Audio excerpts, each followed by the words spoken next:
Hey guys, my name is Madi and you are welcome to Madi Speaks. So there's a video going viral right now on X where a Muslim man was convincing a flamboyantly dressed drag queen that Islam supports and protects LGBTQ people. Liberal media is eating this news up. Progressives are calling it a beautiful moment of interfaith love, okay? But let's stop the virtue signaling for a minute and actually ask a serious question. Does Islam really support gay and trans people? Or is this another case of feel-good lies used to sell something that is fundamentally untrue? We're going to break this video down, and not from an emotional angle, but from a common sense and unbiased perspective where truth still matters and definitions are not negotiable. But before we do that, let's take a look at the video in question. What does Quran say about homosexuality? Thank you for the question, because it's true, there's a lot of comments and backlashes on social media, especially with what's happening now in Turkey, in North Africa, condemning homosexuality by law. But we have to say that the Quran never speaks about homosexuality. You will not find homosexuality quoted like that in the Quran, never. Nobody can find it, it's not there. Did you notice that he couldn't even look at the drag queen's face? Drag queen. He's a man, but for the sake of differentiation, let's just use the word drag queen to describe this flamboyantly dressed man, okay? Let's just call him a drag queen. Now, did you notice that the Muslim guy is looking everywhere but on the drag queen's face? He is repulsed by what he sees in front of him. He is disgusted by the abomination standing before him. But let me not get ahead of myself. Let's keep watching. So they tell us about Sodom and Gomorrah, the Qawm Lot, the Prophet Lot, peace be upon him. Those people were raping men and women. So it has nothing to do with same-sex love.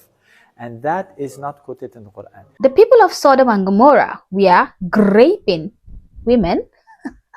Really? Was that what the Quran says? They were raping women and men? I know my Bible explicitly mentioned that men of Sodom and Gomorrah wanted to sleep with the two angels who came in the appearance of men. They wanted to sleep with the two male visitors. There was no mention of sleeping with women, okay? I don't need to read the Quran to know that the Quran says the exact same thing as the Bible, because most of the Quran is derived from the Bible. The Islamic religion is a mimicry of Christianity, but with layers of violence and a twist of extremism. So kudos with the brainwashing Muslim guy. You are really a good converter. Yeah, convert the drag queen, buddy. Go ahead. And we have in the tradition of the Prophet, peace be upon him, many ahadith traditions telling us about the Prophet Muhammad welcoming in his home mukhannathun mutarajjilat. So this is like effeminate man, transgender, we don't know, but it's what we call nowadays LGBT people. He was protecting them according to the tradition. It's in every hadith book. So this is very clear that the Prophet never condemned anyone. He defended them, peace be upon him, against people who wanted to attack them because they were what we call nowadays queer. So they had different terminology, but people like us existed at the time of the Prophet and they were protected by the Prophet. And they had a special place in his home for them, to include them, to give them work, to protect them. So if we want to be good Muslims, like some people are pretending to be good Muslims with all that hate against LGBT plus people, we should protect minorities, religious minorities, and gender minorities. Thank you very much. Thank you. Doesn't that sound wonderful? What a religion of peace. What an inclusive, tolerant, accommodating religion. A religion that is very accepting of sodomites. Wonderful. I will convert to Islam right away because I feel so welcomed by their norms and their traditions. But wait. Let's actually hear from a truthful Muslim. Let's hear what they have to say about LGBTQ. حديث ابن عباس عن الرسول صلى الله عليه وسلم: من وجدتموه يعمل عمل قوم لوط فاقتلوا الفاعل والمفعول به، الموجب والسالب. جروب بدر تقول له انت موجب ولا سالب؟ طب انا مش عارفه ايه. طب انت اقتلوهم الفاعل والمفعول. الصحابه كلهم اجمعوا على قتل اللوطي، لكن اختلفوا في طريقه القتل. منهم من قال لا يحرق بالنار، ده راي سيدنا علي افقه اهل الارض سيدنا علي، واخذ به سيدنا ابو بكر. ومنهم قال لا اللي يرمى من اعلى مكان شاهق ويطبع بحجار، ده قول ابن عباس. ومنهم قال يرمى بحجاره حتى يموت، وده سيدنا علي وسيدنا عباس الاثنين اقروه. طب بالنسبة للبنات تقول لك السحاق واللي هم بيعملوه هي حكمه بقى زي اللواط. العلماء قالوا كلهم قاطبة كل العلماء على حرمة السحاق بين النساء. ما يقولوش انا مثلي، بيقولوا انا مش بيقولوش شاذ، يقول لك انا مثلي جاي، انا مثلي عشان حديث ابن عباس هم بيعملوه هي حكمه بقى زي اللواط. العلماء قالوا كلهم قاطبة كل العلماء على حرمة السحاق بين النساء. ما يقولوش انا مثلي، بيقولوا انا مش بيقولوش شاذ، يقول لك انا مثلي جاي، انا مثلي عشان الشياكة يعني ما يكونش لا هو انت شاب ولوطي وسحاقي ها. So she says that atrocities like homosexuality and lesbianism is evil and highly prohibited in Islam. If they don't throw you from a high place so you fall to your demise, they stone you to death or hang you or burn you alive, etc., etc. As one cleric recently put it, the only point of theological debate is not whether homosexuals should be killed, but how it should be done. In 2016, an educated imam in Tunisia explained that while it may seem harsh, there is no ambiguity in Islam. According to him, God is very straightforward about this. Not we Muslims, not subjective. The Sharia is very clear about it. The punishment for homosexuality, bestiality, or anything like that is death. We don't make any excuses about that. It is not our law. It is the Quran. So share this video with your liberal friends, okay? They need to learn the real truth, not the virtue signaling rubbish that they are being fed by the taqiyya practitioners, okay? Taqiyya is an Islamic practice that encourages Muslims to lie, deceive, and, confuse the infidels, which are Christians and other non-Muslims, in order to protect the Muslim community from harm, especially when the Muslim community are the minority in an area and they are trying to infiltrate the area and convert as many people as possible. The Muslims use taqiyya to lie and convince non-Muslims to see their religion as palatable. They tell you every wishful thinking you want to hear just to make you receptive towards their religion. So this Muslim guy is purely lying through his teeth, okay? He is using taqiyya to trick this ignorant and gullible, flamboyantly dressed man who will surely be the first to be beheaded or stoned to death under Islamic law. I really pity the West. Honestly, I do. Most of the people living in the West do not understand what Islam really means or represents. Islam in its actual doctrinal form doesn't support LGBTQ identity. Not now, not ever. That's not my opinion, guys. That is centuries of Islamic theology. Every major Islamic scholar, Sunni or Shia, okay, has upheld that homosexual behavior is haram, forbidden, a sin. This isn't an interpretation. It is doctrine. So when people say Islam supports gay people, they are either lying or redefining Islam to make it play nice with Western progressive values. That's like saying that Christianity supports abortion because God is love. You are not being compassionate. You are not being truthful. You are being dishonest. Traditional Islam, not the Western-friendly progressive Islam you see on TikTok, is fundamentally incompatible with LGBTQ identity or ideology. Islam defines two genders, heterosexual marriage only, strict modesty codes, okay? No sexual freedom outside of marriage. There is no room for preferred pronouns in Islamic jurisprudence, okay? There is no gay imams officiating pride weddings. That is a Western liberal fantasy, not Islamic reality. So this viral video is a PR stunt, a feel-good lie.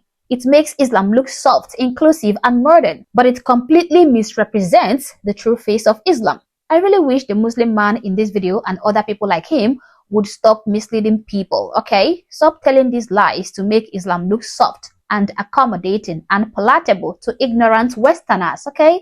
To the drag queen and other people who fall into this category, please stop letting yourselves get fooled, okay? You will be exterminated if Islam dominates your land.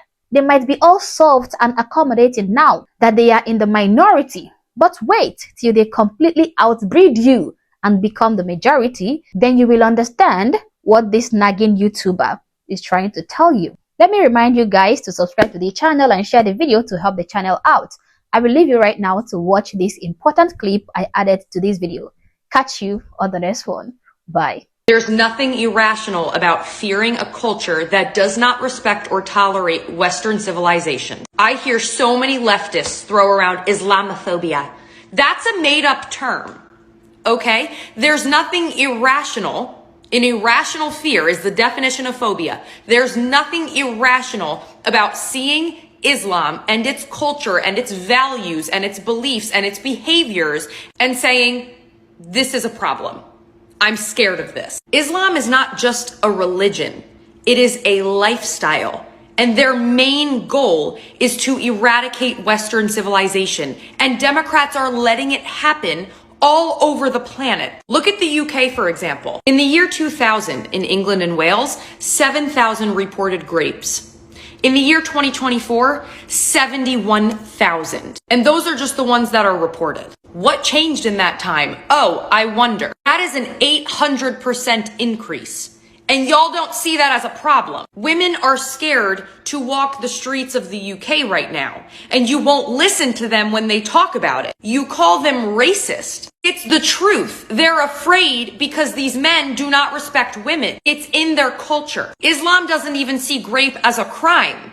And to be prosecuted for grape in this culture, you have to have 2 men witnesses that will testify that it happened. Otherwise, the woman gets punished. The UK and now America are sacrificing their wives and daughters for diversity credit. And it's not phobic to say that because that's what's happening. Every single area that has welcomed a mass migration has been objectively destroyed in Europe. Every single one. Go look for yourselves. And instead of seeing that and saying, there might be a common pattern, you just call people racist for talking about it. You took a massive culture that hates women, hates children, hates gays, hates white people, hates America, hates Western civilization, brought them into Western civilization and said, hey, maybe because now that they're on different soil, they'll change their behavior. They'll change their moral compass and their core values because they moved somewhere else. No, they're bringing it with them. And of course they are. Why wouldn't they? There have been so many studies done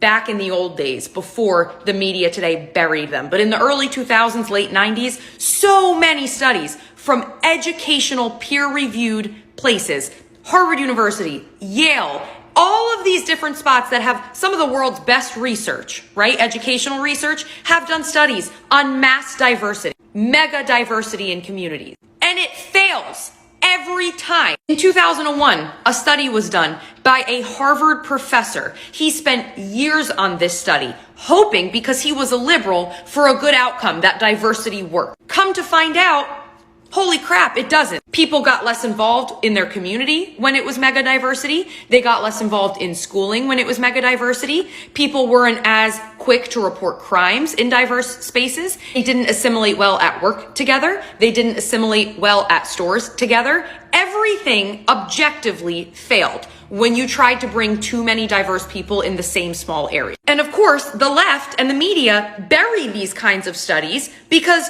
they want brownie points to other cultures that they're the good one. There's nothing phobic about saying some cultures do not blend into the West.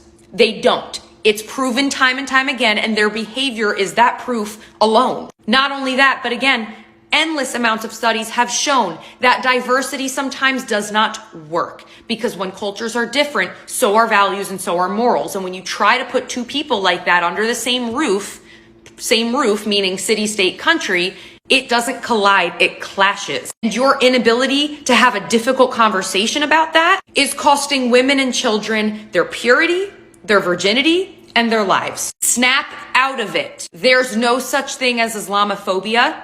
Islam does not belong here. Even Islam says, death to Western civilization. And you leftists say, come on, we love you, we're accepting, we're welcoming.